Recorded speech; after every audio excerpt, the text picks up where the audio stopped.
Mesdames, mademoiselles et messieurs, bienvenue, je suis Nadala Amami, je vous présente le résumé des nouvelles les plus importantes de ce jour. Son Excellence, le conseiller du président de la Chambre des représentants, Aguila Saleh, lors d'une réunion avec le président de la Cour des comptes, M. Amar Abdrabba, sur un ensemble de procédures menées par le Bureau de la vérification afin de renforcer le contrôle des fonds publics, afin de sécuriser des actions financières des organismes publics et de vérifier l'efficacité et la performance de ces organismes.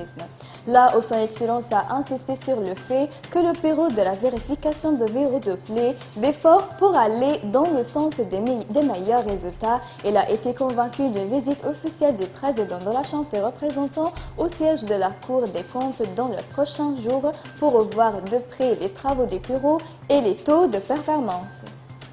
Le président de la Commission des Affaires étrangères de la Chambre des représentants, M. Youssef El-Abouri, a reçu une lettre de M. Alain Rougia, chef de la délégation de l'Union européenne au Libye, expliquant le point de vue de l'Union sur la crise migratoire et la nécessité d'améliorer les conditions des micro-clandestins détenus en Libye. Rougia a souligné le désir de l'Union européenne de coopérer avec la partie libyenne en ce qui concerne le dossier de la migration en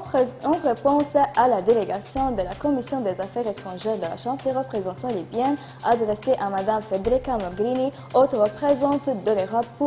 pour la politique étrangère. Pour sa part, le président de la Commission des Affaires étrangères a déclaré que cette commission est en constante coordination avec l'Union européenne dans plusieurs dossiers, notamment en ce qui concerne la crise migratoire. Il a également grandement apprécié l'importance du soutien européen à la Libye avec le droit de défendre le point de vue de l'État libyen sur la crise des migrations clandestines. Le membre de la Chambre des représentants Salhin Abdelnebi a appelé tous les ambassadeurs libyens dans les pays du monde à rejoindre la légitimité du peuple libyen représentée à la Chambre des représentants et du gouvernement qui en est mené. Abdelnebi a confirmé dans les déclarations à la presse que le monde savait que les véritables légitimités dans le pays étaient le Parlement libyen, le gouvernement intermédiaire et le commandement général des forces armées. Le ministre de l'Intérieur, Ibrahim Bouchnaf, a déclaré que le taux de criminalité avait pesé dans les zones de contrôle du gouvernement intermédiaire, soulignant que la crime avait presque été éliminée après la mise en place du tribunal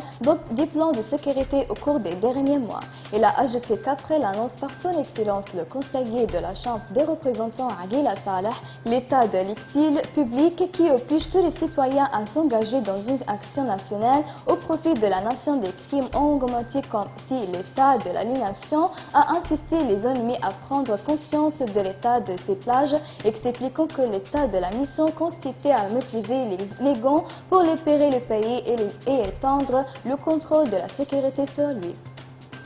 Merci de m'avoir attiré votre attention et au revoir.